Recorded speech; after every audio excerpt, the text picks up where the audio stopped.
Oke, lanjut di sini tentang fungsi turunan fungsi trigonometri. Mungkin kalian waktu SMA juga sudah familiar. Trigonometri itu seperti yang kita ketahui ada 6 dasar fungsi trigonometri, yaitu sin, cos, kemudian tangen, sekan, kosekan, dan kotangen. Nah, kita tahu bahwa turunan dari sin itu adalah cos, turunan dari cos itu apa? Turunan cos apa? Minsin. Mensin. Nah, Mensin, Bu. sekarang kita harus tahu nih asal mulanya kenapa kok turunan sin itu cos dan turunan cos itu mensin. Ada yang tahu? Datangnya dari mana turunan itu? Kenapa sin jadi cos turunannya? Enggak, Bu. Enggak. Oke, sekarang saya ulangi dulu materi yang kemarin. Bukan mengulangi, mengingatkan materi yang kemarin. Ketika kita punya fungsi y, hijau ya. Tunggu saya ganti warna dulu. Ketika kita punya fungsi y sama dengan fx, kemudian pada titik x sama dengan x0, kemarin kita punya definisi turunan dari f pada titik x0. Apa definisinya kemarin?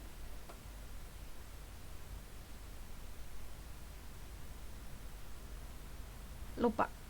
Baru hari apa itu kemarin? Senin. 0 plus H.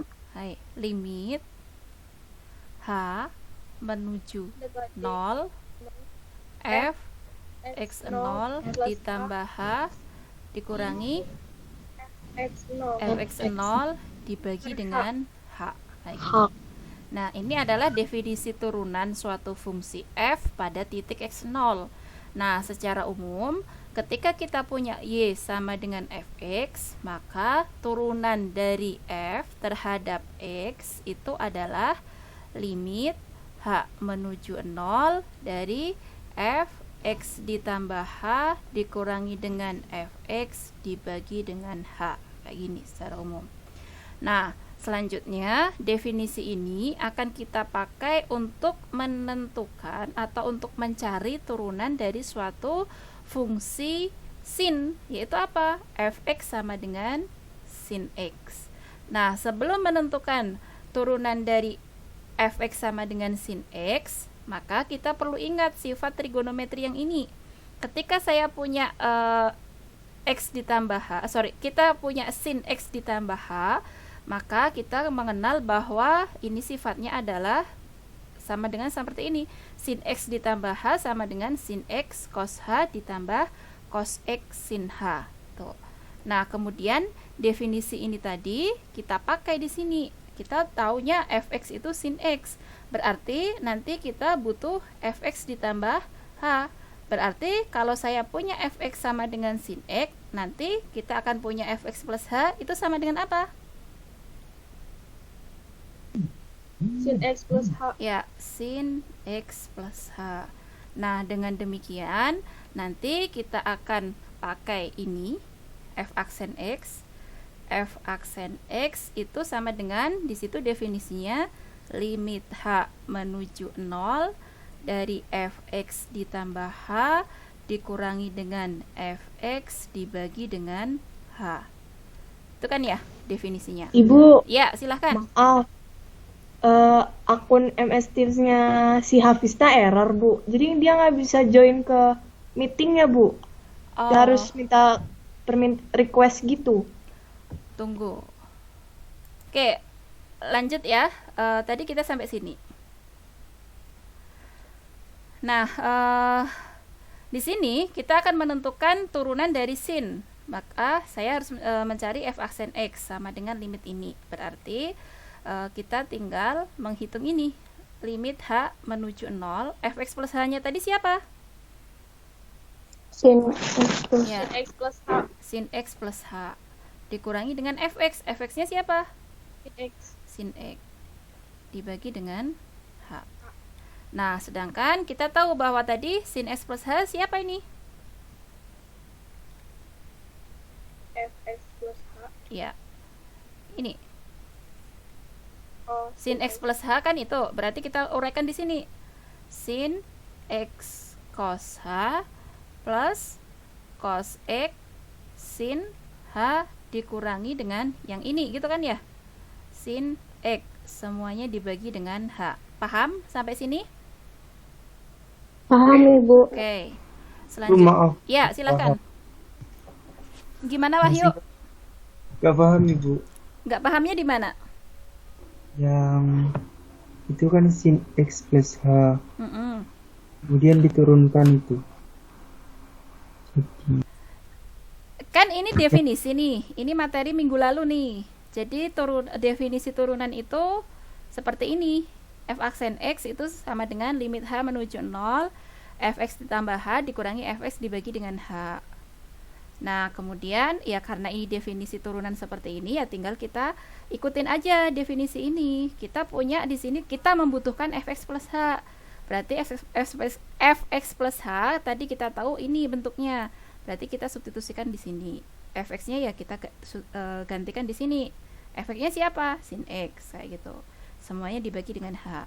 Nah, sebelumnya kita tahu bahwa sin X plus H itu sifatnya seperti ini. Berdasarkan sifat trigonometri, sin X plus H itu kayak gini. Ya berarti ini kita uraikan kayak gitu. Sampailah seperti itu. Kayak gitu, Wahyu ya. ya Ibu, terima kasih. Iya, sama-sama. Nah, kemudian kalau kita perhatikan bentuk yang terakhir ini, di sini ada unsur sin X. Di sini juga ada unsur sin X.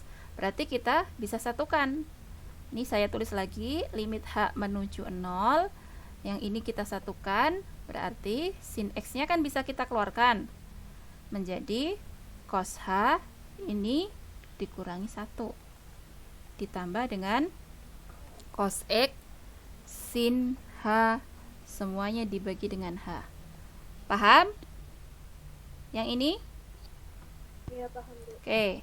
Selanjutnya perhatikan bentuk yang terakhir. Ini kan sebenarnya bentuk penjumlahan dua fungsi. Maka kita bisa menguraikan limit ini menjadi seperti ini.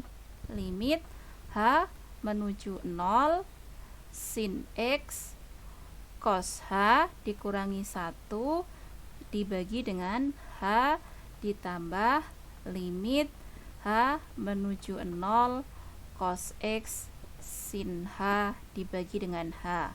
Oke, langkah yang terakhir paham? Paham Ibu. Oke, lanjut. Sekarang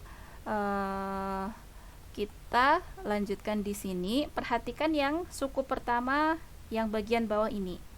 Nah, di sini limit H menuju 0. Nah, berarti X di sini kan nggak ngaruh tuh di dalam limitnya. Ya nggak?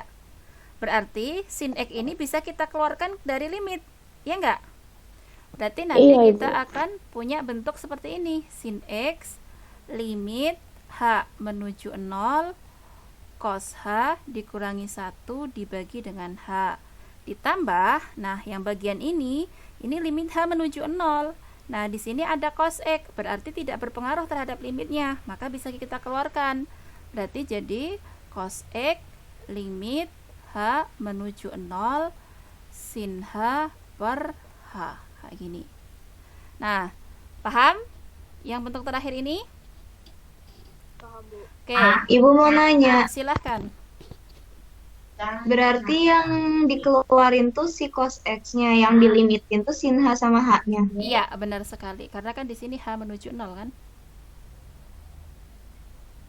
Itu tuh biar bisa dicoret nantinya, Bu. Enggak. Ya kita keluarkan aja karena di sini memang nggak ada pengaruhnya kan X di sini dari limit. Berarti kan seakan-akan dia konstan, bisa keluar dari limit gitu kan? Iya, Bu. Makasih, Bu. Iya, sama-sama. Nah, selanjutnya kalian masih ingat bentuk ini? Ini kita pernah mengerjakan soal ini. Kalau kalian ingat beberapa waktu yang lalu. Berapa nilai limit itu?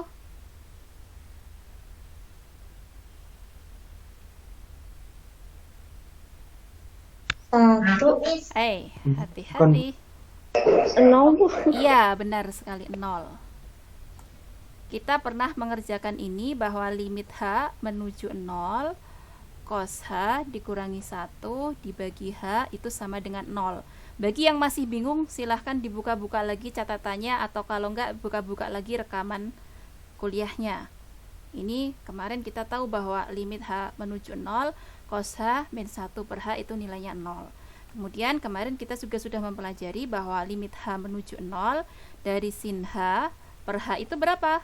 1. 1. Nah, dengan demikian, dari yang bagian terakhir ini, kita punya apa? Bisa didapatkan apa? Sin Sin X X kali 0 dikalikan 0 ditambah dengan cos X cos kali X 1. dikalikan 1. Berarti hasilnya apa? Cos Cos X. X. Nah, ini tadi turunan dari siapa? Sin Sin X. Sin Itulah X. asal mula datangnya turunan dari sin X itu cos X dari uraian ini. Itu ya. Jadi dari sini kita bisa simpulkan bahwa jadi turunan dari fx sama dengan sin X adalah f aksen X sama dengan cos X, kayak gitu. Nah, kemudian kalau dituliskan ke dalam bentuk notasi lain, dinotasikan kayak gini. Ya, di sini kemarin kita punya notasi lain. Kalau saya punya fx sama dengan sin X, misalnya kayak gitu ya, maka f aksen X itu bisa dinotasikan menjadi df per dx. Nah, kemudian f-nya sendiri siapa? Sin X, berarti d sin X per dx. Turunan sin terhadap X, atau biasa juga kita tuliskan operator turunan pertama seperti ini ya. Ini disebut sebagai operator terhadap fungsi sin X itu adalah cos X, kayak gitu.